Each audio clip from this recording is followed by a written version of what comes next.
அனைவருக்கும் வணக்கம். தெய்வீக பலன்கள் சேனல் சார்பாக தங்களை அன்புடன் வரவேற்கிறோம். இன்று நம் காணொளியில் காண விரும்புவது மகா சிவராத்திரி பூஜை எவ்வாறு செய்வது என்பதை பற்றி இந்த காணொளியில் விரிவாக பார்க்கலாம். வாருங்கள் காணொளிக்கு செல்லலாம். மறக்காமல் ஒரு சப்ஸ்கிரைப் செய்யவும். மகா சிவராத்திரியின் சிறப்புகள் அளவிட முடியாதது. பிரம்மா, விஷ்ணு, பார்வதி தேவி என பலரும் சிவபெருமானை வழிபட்டு அருள் பெற்ற திருநாளாகும். சிவபெருமான் சோதி வடிவமாக காட்சி தந்ததும் பார்வதி தேவி திருமணம் முடித்ததும் இந்த நாளில்தான் நடைபெற்றதாக சொல்லப்படுகிறது. இந்த நாள் அவ்வளவு சிறப்பு மிக்கதாக இருக்கிறது. சிவனுக்குரிய மிக முக்கியமான வழிபாட்டு நாள் மகா சிவராத்திரி ஆகும். மாசி மாத தேய்பிறையில் வரும் சதுர்த்தி திதியே மகா சிவராத்திரி நாளாக கொண்டாடப்படுகிறோம். உலகில் உள்ள அனைத்து ஆன்மாக்களுக்கும் சிவனுக்குள் ஒடுங்கும் இரவில் சிவனே கதி என பரம்பொருளிடம் பூரண சரணாகதி அடைவதே மகா சிவராத்திரியின் தத்துவமாகும். மகா சிவராத்திரி என்று மாலையில் துவங்கி மறுநாள் காலை வரை தொடர்ந்து 4 கால பூஜைகள் சிவனுக்கு நடத்தப்படுகின்றன. ஒவ்வொரு கால பூஜையும் 3 மணி நேரம் நடைபெறும். மகா சிவராத்திரி பூஜை எப்படி செய்ய வேண்டும் என்பதை பற்றி பார்க்கலாம். மகா சிவராத்திரி என்று 4 ஜாமமும் சிவலிங்க பூஜையும் வழிபாடும் நடைபெற வேண்டும்.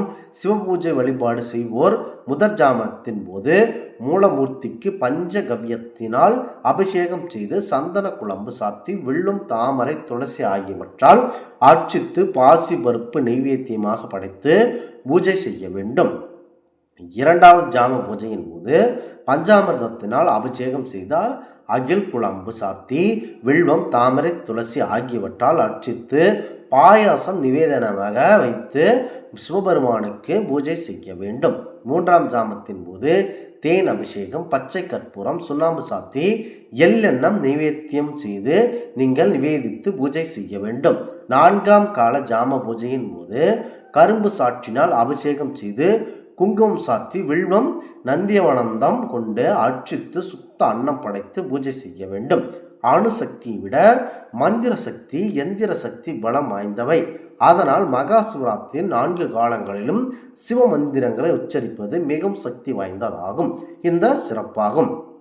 மகா சிவராத்திரி இரவு நாம் கண் விழித்து தூங்காமல் 4 ஜாம பூஜையும் கண்டால் இறையருள் பெற்ற நாம் விரும்புவதை நிச்சயம் பெற முடியும். அடிமுடி தேடிச் சென்ற திருமாலுக்கும் பிரம்மனுக்கும் திருவண்ணாமலையில் அருள் கிடைத்தது. இதே சிவராத்திரி நாளில்தான் ஆணவம் அகந்தை அகற்றி சாந்தி சாமத்துக்குவான் வழிகாட்டிய காலம் மகா சிவராத்திரி காலமாகும். பிரம்மா விஷ்ணுவின் அகந்தை அடங்கி சிவன் தாள் சரணடைந்து மனசாந்தி பெற்றதும் மகா சிவராத்திரி நாளில்தான். பிரம்மனும் விஷ்ணுவும் தங்களின் அறியாமையை நினைத்து சிவபெருமானின் சோதி வடிவத்தை தரிசித்து சிவபெருமானே முழு முதற் கடவுள் என ஏற்றுக்கொண்ட நாளே மகா சிவராத்திரி நாளாகும்.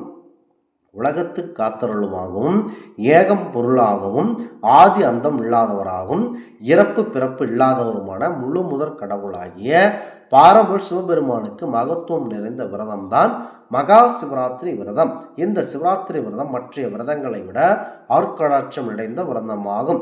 மற்ற நாளில் நாம் அனுஷ்டிக்கும் விரதங்கள், செய்யும் பூசைகள், அபிஷேகங்கள், பிரார்த்தனைகள், யாக ஹோமங்கள் யாவும் நேரடியாக சிவனை சென்றடைவதில்லை.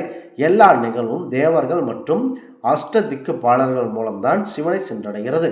ஆனால் மகா சிவராத்திரி விரதம் அன்று செய்யும் பூஜைகள், அபிஷேகங்கள், யாகங்கள் அனைத்தும் நேரடியாக சிவனை சென்றடைவதாக சொல்லப்படுகின்றன. இதனால் மகா சிவராத்திரி என்று சிவனை வேண்டி இருக்கப்படும் விரதம், செய்யப்படும் பூஜை ஆகியவற்றிற்கு உடனடியாக பலன் கிடைப்பதாக சொல்லப்படுகிறது.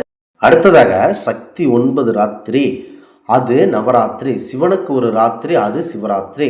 சைவ மக்கள் கடைபிடிக்கும் விரதங்களில் மிக முக்கியமானது சிவராத்திரி ஆகும். மகா சிவராத்திரி தினத்தில் சிவ ஆலயங்களில் நடைபெறும் பூஜைகளில் பங்கேற்றால் புண்ணியம் கிடைக்கும் என்கிறார்கள் புராணங்கள். சிவபெருமான் ஆழகால விஷத்தை உண்டு மயங்கி சாய்ந்தார். அப்போது சிவபெருமானை தேவர்கள் பூஜித்த காலம் சிவராத்திரி. பிரளய காலத்தில் உலகம் முற்றிலும் அழியாமல் இருக்க இந்த அகிலத்தில் அன்னையான அகிலாண்டேஸ்வரி அம்மன் ஈசனை சிவராத்திரி என்று 4 ஜாம பூஜைகளாலும் பூஜை செய்தார். மகா சிவராத்திரி என்று பல மலர்களாலும் வாசனை திரவியங்களாலும் அபிஷேகங்கள் செய்ய முடியாதவர்கள் தண்ணீரையும் வில்வ இலையும் சர்வேஸ்வரனுக்கு சமர்ப்பித்து வெள்ளம் பச்சரிசியும் நைவேத்தியமாக படைத்து வணங்க வேண்டும். மாசி மாத தேய்பிறையில் சதுர்த்தியில் கடைபிடிப்பது மகா சிவராத்திரி என்றும், மகா சிவராத்திரி என்று இரவில் உள்ள எல்லா லிங்கோத்பவங்களிலும் சிவன் தோன்றுகிறார் என்பது ஐதீகம். மகா சிவராத்திரி தினத்தில் 4 கால பூஜைகளும் அபிஷேகங்களும் ஆராதனைகளும் நடைபெறும். இதில் பங்கேற்று பாரம்பரிய சிவபெருமானை நினைத்து வழிபட்டால் உங்களுக்கு இறைவனை வழிபட உங்களுக்கு அதிக பற்பல பலன்கள் கிடைக்கும் என இந்த சேனல் சார்பாக வாழ்த்துகிறோம். மீண்டும் ஒரு நல்லதொரு காணொளியில் உங்களை சந்திக்கிறோம். மறக்காமல் சப்ஸ்கிரைப் செய்யவும். நன்றி, வணக்கம்.